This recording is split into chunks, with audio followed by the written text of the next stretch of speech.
सर्वप्रथम मो प्रभु को धन्यवाद दिए प्रभुंर प्रशंसा कर प्रभुंर गौरव कर पुणी थे आ गोटे भिडियो आपण मान को प्रभु जीशु नाम स्वागत करुच्ची।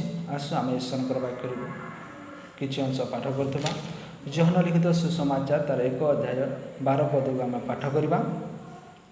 मात्र जिते लोक ताहां ग्रहण कले अर्थात जो मैंने नाम विश्वास कले से समस्त को से ईश्वर संतान होगा निमंते अधिकार देले। आम देखु प्रभुंर वाक्य लिखा जाए जे जो मैंने ताहां विश्वास करती से ईश्वर संतान होबार अधिकार प्राप्त होती एवं ईश्वर दास दास ही जगत में बसवास कर जीवन यापन काटती। किंतु जो मैंने विश्वास करती ना से मैंने ईश्वर को संतान हो पारती ना। तो से मोर प्रिय मैंने आम सुजोगर सद्व्यवहार करवा से प्रभु जीशु विश्वास करवा ताहले मोर प्रिय मैंने आम अनंत जीवन प्राप्त हवा। कारण प्रभु जीशु जगत को प्रेम करने द्वारा से जगत को तांकर एकमात्र पुत्र को प्रेरण कले।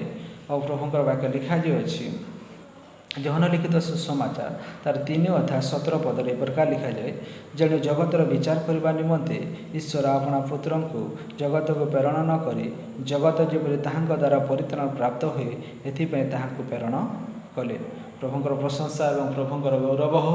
देखुअछु जे पिता ईश्वर जगतर लोक मान को दंड देवा निमंते नुहे कि कौन दुख देवाई से एकमात्र पुत्र को जगत को प्रेरण न करी जगत जपरी ताहां द्वारा परित्राण प्राप्त हुए से एकमात्र पुत्र को जगत को प्रेरण करथिले।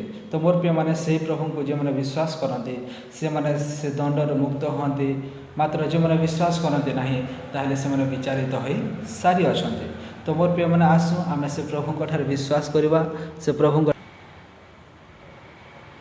आम रोमियो लिखित सुसमाचार तार 10 अध्याय 9 पद को पाठ करवा जगह प्रकार लिखा जाए जड़े तुम्हें जदि मुखरे जीशु को प्रभु बोली स्वीकार कर ईश्वर तांको मृतमान मध्य उठाई अच्छा हृदय विश्वास कर तेरे परित्राण प्राप्त हेब।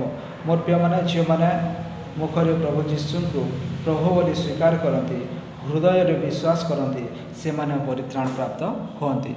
आपण मैंने जदि एपर्यंत से प्रभु को स्वीकार करना ताहले मोर प्रिय मैंने सुजोग अच्छी से प्रभु को आम उद्धारकर्ता रूपे ग्रहण करी आम आनंद जीवन प्राप्त हो आम तांकर संतान हो आम तांकर सहित वास करवा। प्रभु आपण मान को ए वाक्य द्वारा आशीर्वाद करंतु। आमेन।